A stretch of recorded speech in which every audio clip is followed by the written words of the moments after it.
Long before the rise of the Galactic Republic, before the Clone Wars, the Skywalker legacy, the Jedi Order was born among the stars, built on an ancient world, an ancient wisdom and discipline, as well as a deep connection to the Force. But where did it all begin? Today we embark on a journey through time, uncovering the secrets of the first 9 Jedi temples, sacred sanctuaries where the Jedi Order trained, meditated, and defended the galaxy's balance. We'll explore the history, purpose, and evolution of these temples, but these temples were more than just places of learning. They were centers of wisdom, places of power, and in times of darkness, even battlegrounds where the Jedi made their final stand. Join us as we uncover the hidden story, spiritual significance, and the lasting legacy of the first 9 Jedi temples. The Force has guided you here. Now, let us begin.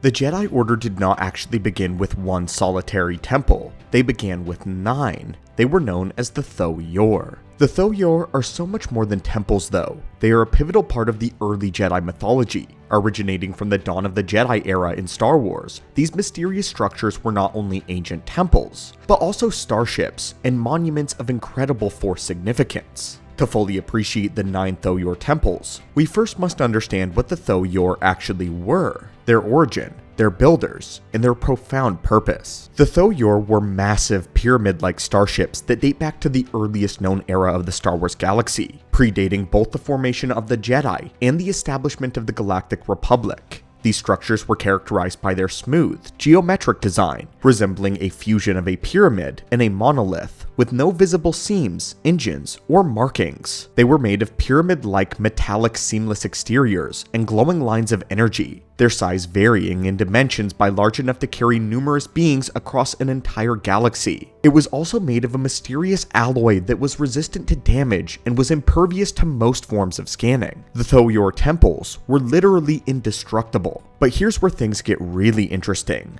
The Tho Yor were also teeming with the living force, and some have hypothesized that the Tho Yor temples themselves have a sentience to them, making them not only the first Jedi temples, but in a sense, the first Jedi Masters as well, the temples being living beings. The exact creators of the Tho Yor remain a deep mystery even in the ancient Star Wars lore, but there are several theories. The first is the Celestials, the architects of the galaxy. The Celestials, known as the Architects, were ancient, near-omnipotent beings who believed to have shaped the galaxy as we know it. They were said to have constructed vast structures like the Carillion hyperspace network, and possibly the Tho Yor to be used as tools to spread balance in the Force, to call out the Force sensitives. The next is the Builders, or the Qua. The Qua were an ancient reptilian species with advanced Force-based technologies. They were the constructors of the Infinity Gates, and were deeply involved with the balance of the Force. The next theory is that the Force itself made them, self-manifestation. Some scholars suggest that the Tho Yor were not built, but manifested by the Force, acting as a physical expression of a cosmic will. And the final one that has been debunked, but many fans still believe, is the Rakata. Though the Rakata wielded advanced Force technology, the Tho Yor actually predate their empire, and the lack of aggressive controlling energy in any of the Tho Yor that the Rakata used has never been found. So, the Rakata definitely did not build the Tho Yor. The primary purpose of the Tho Yor was to gather Force-sensitive beings across the galaxy, to guide them to the planet of Tython, a world strong with both the light as well as the dark side. Their primary function was the transport of these Force-sensitives. The Tho Yor traveled to various systems, calling Force-sensitive beings, not limited to one species, through the Force to board their vessel. These people were drawn to the ship by instinct rather than a conscious choice. They brought together species such as humans, Wookiees, Twi'leks, Miraluka, and the Cathar, emphasizing cooperation and shared understanding of a greater Force. Upon arriving to Tython though, these beings formed the Jedi Order, a precursor to the Jedi, emphasizing balance between Ashla, or the light side, and Bogan, the dark side. But now that we've talked about the Tho Yor, let's talk about the 9 Jedi temples, their purpose, and their locations on Tython.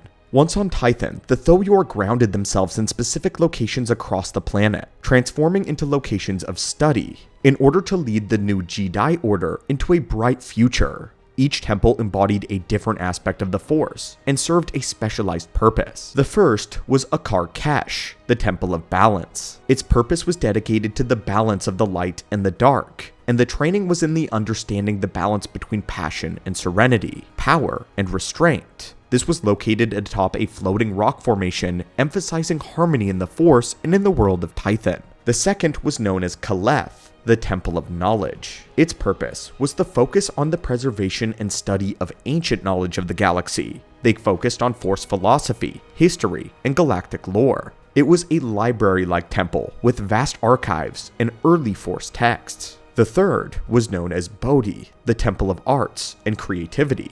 Its purpose was to explore the relationship between the Force and creative expression. It was here where the Jedi used art, music, and architecture to channel the Force. They created ornate murals and flowing energy patterns. This was considered the most beautiful of all of the temples. The fourth temple was known as Maharakesh, the Temple of Healing. Its purpose was specialized in the healing both physically and spiritually. It was here where they would learn the healing arts, Force-based medicine, and the purification of objects. This was also known as one of the most beautiful temples. It was serene, with flowing water and medicinal gardens. The fifth temple was Anil Kesh, the Temple of Science. Here, they focused on the study of the physical universe and how the Force interacted with matter. They learned advanced physics here, Force manipulation, and learned how to use it on a molecular level. Its appearance was towering and mechanical, with vast labs. The sixth is the Qui-Gon Kesh, the Temple of Force Mastery. Here they specialized in the direct manipulation of the Force's raw power and potential. It is here where they learned advanced Force techniques like telekinesis, shielding, and even early battle meditation. In appearance, it looked ancient, spire-like, and radiated with energy fields. The seventh is known as the Vertep, the Forge Temple. Its purpose was for crafting weapons, tools, and artifacts using the Force. This was the construction of early Force-imbued blades, before the use of lightsabers. In appearance, it was fiery, with massive forges and metalwork and craftsmanship. The eighth temple was known as Stavkesh, the Temple of Martial Arts. Its purpose was to hone physical combat and lightsaber and blade techniques. Here the Jedi perfected martial arts, lightsaber forms, and physical conditioning. It resembled a fortress with sparring grounds and obstacle courses. It was vast and very popular. And the ninth temple was known as the Padawan Kesh, the Temple of Apprenticeship. This served as the primary academy for young Force-sensitive students. Here students would learn how to meditate, learn basic Force theory, and practice early control of the Force. It was smaller, more humble than the other temples. It focused on simplicity. The Tho Yor temples were instrumental in shaping the Jedi Order's philosophy of balance, a core idea that would eventually evolve into the Jedi Order. Unfortunately though, the Jedi Order stopped using the 9 Tho Yor temples. This was due to a combination of philosophical shifts and geopolitical changes, as well as practical challenges that unfolded over 1,000 years. But if you would like a full video on exactly why this is, and why the Jedi stopped using their original temples, please let me know in the comments down below. But anyway, my friends, and fellow students of the Force, what are your thoughts on the original 9 Jedi temples, the Tho Yor, and their purpose? Also, who do you think created the Tho Yor? But until next time, be sure to let me know down below if you want that other video, and as always, may the Force be with you.